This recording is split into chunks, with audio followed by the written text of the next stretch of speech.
This story, titled Unspoken Boundaries, begins. Tom leaned against the kitchen counter, the hum of the refrigerator the only sound in the room. He stared at his phone, scrolling through the texts he had seen earlier. He wasn't snooping, at least not intentionally.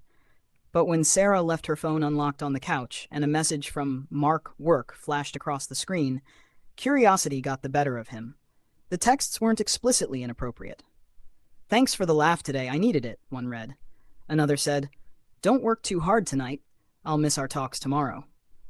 Harmless on the surface, but something about the tone, the frequency, didn't sit right with Tom. Sarah and Tom had been married for 12 years. They met in their late 20s, both bright-eyed and ambitious. Together, they'd built a life that felt stable, comfortable. But comfort sometimes bred complacency, and lately, Tom couldn't shake the feeling that Sarah's attention was elsewhere.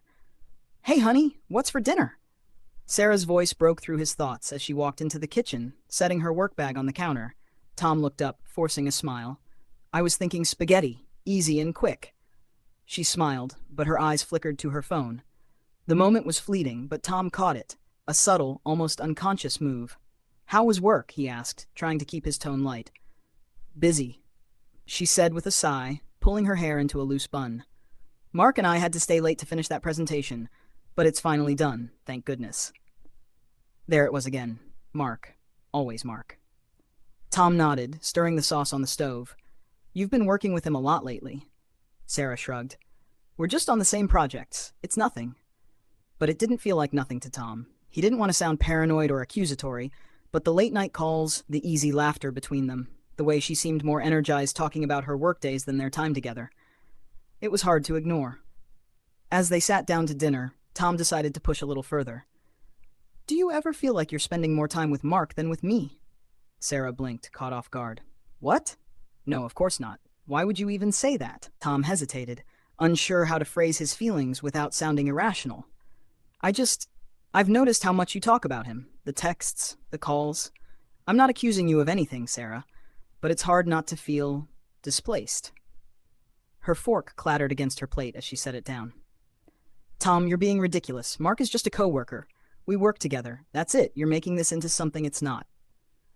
"I'm not trying to accuse you," Tom said, his voice soft but firm. "I'm just telling you how I feel. Is that so wrong?" Sarah sighed, leaning back in her chair. "No, it's not wrong. But you have to trust me. I've never given you a reason not to, have I?" Tom looked at her, searching her face for something, anything, that would ease the knot in his chest. "No, you haven't. But this feels different." The conversation ended there, unresolved. Sarah excused herself to take a call, leaving Tom alone at the table with his thoughts. That night, Tom couldn't sleep. He replayed their conversation in his mind, wondering if he really was overreacting. He didn't want to be the jealous husband, the controlling partner who polices their spouse's relationships. But he also couldn't ignore the ache in his chest, the nagging voice telling him that something was off. The next morning, Sarah left early for work, as usual.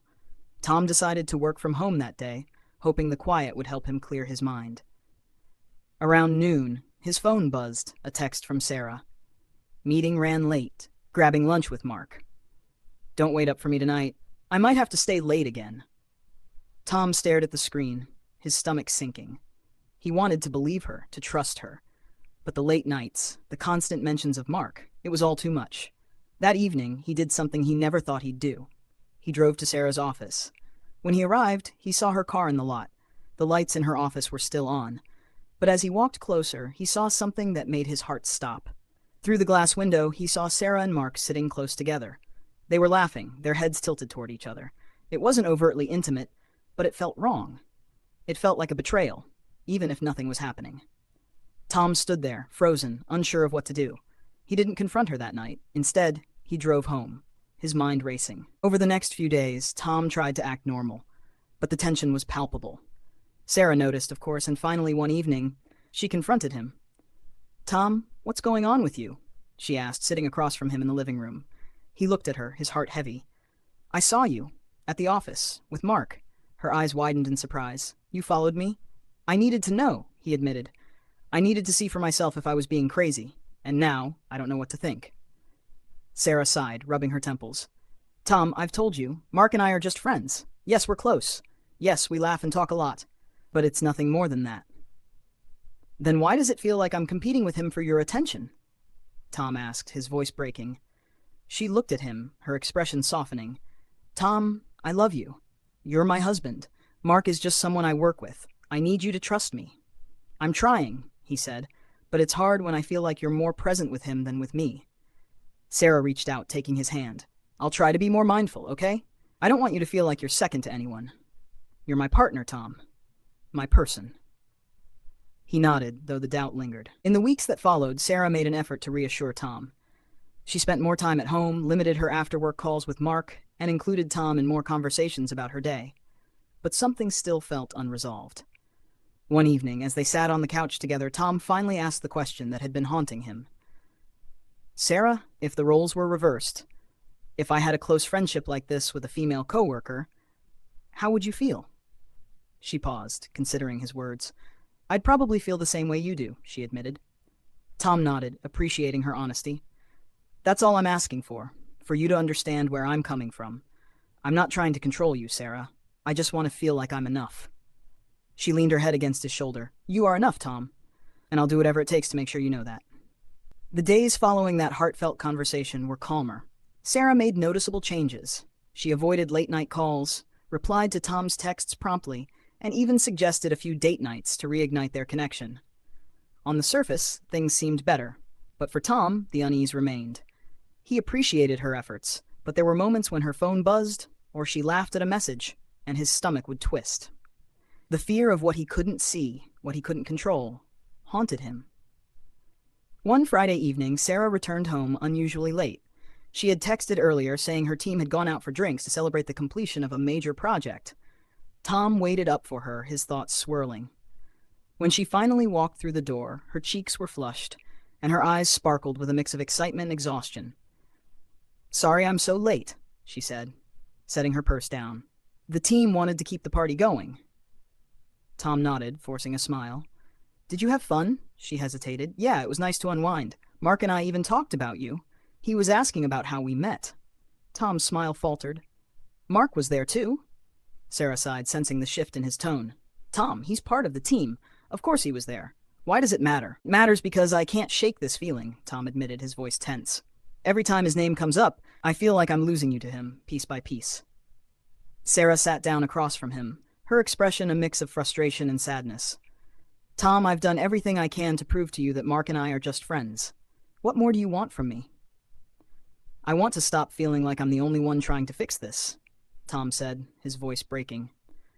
I want to believe you, Sarah, but it's hard when I see how much of your life revolves around him. Her eyes softened, and she reached for his hand. Tom, I love you. I chose you. And if this is still bothering you, we need to work through it together. The next day, Sarah suggested they see a couples counselor. Tom hesitated at first. The idea of sharing their personal struggles with a stranger felt uncomfortable. But he agreed, knowing they needed help to navigate this. During their first session, the therapist, a warm and empathetic woman named Dr. Ellis, asked them to share their perspectives. Tom, Dr. Ellis began, can you tell me what you're feeling in this situation?